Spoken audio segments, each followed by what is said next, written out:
Dr. Mark Junkies here with your Science Moment. Today I'm going to talk about motorcycle safety. How unsafe are motorcycles really? So here's a graph. Let me show you a graph showing that motorcycles, oh my God, they're more dangerous than cars.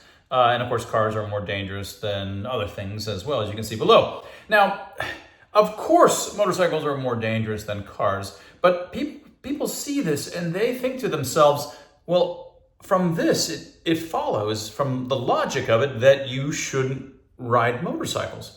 Now, the first answer to this is that should you only do things in life that are as risky as driving or less? Is that how you decide whether that's something you should do? No, there's lots of things that we potentially do that are more dangerous than driving because we get certain kinds of things out of them. We enjoy them. Going mountain climbing, rock climbing, surfing, lots of things that we do, skiing, much more dangerous than driving, and we do them because there's utility in it, there's joy in it, right? Now, I wanted to point out a second facet of this graph, and it should scream out at you, but it might not, but as a scientist, it screams out at you, and that's that you basically only see one bar there. You see the one for motorcycle. And it's about 29 times more dangerous than cars, and it fills up the entire screen, right? It just fills up the entire screen.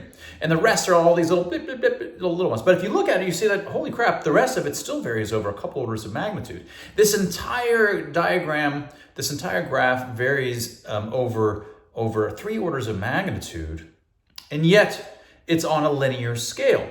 The way that you have to show this is you have to show it on a logarithmic scale so that you don't emphasize the differences between all of the non-motorcycle modes of transportation. And when you do that, if you show it on a logarithmic scale, you can see that in the world of risk, which is a product, it's a multiple, you should be showing it in a logarithmic way, you can see that there's a much smoother continuity across these various kinds of modes of transportation. Motorcycles don't stand out relative to the others very severely, any more than cars stands out relative to the others. So for example, it turns out that cars are 66 times more dangerous than taking the bus, right?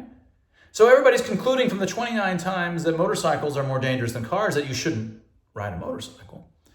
But what's their reaction to the idea that they're taking 66 times the risk to drive a car? Do we therefore say, well, you should always be taking the bus? They're all going to say, man, I don't want to take the bus for varieties of reasons. They don't want to take the bus.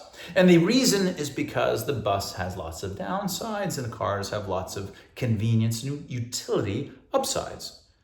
They're just being able to independently choose where you want to go, when you want to go is one, but it's also fun. It's a lot more fun than the bus, right? This is part of the calculus as well. And of course, motorcycles have a lot of both fun, joy. This is what motorcycle mind is about, understanding that joy, but they're also convenient.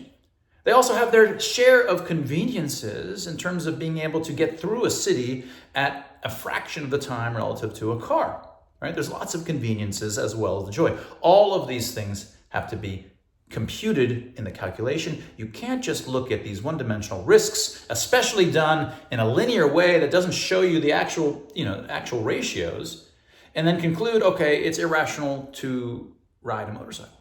That is irrational.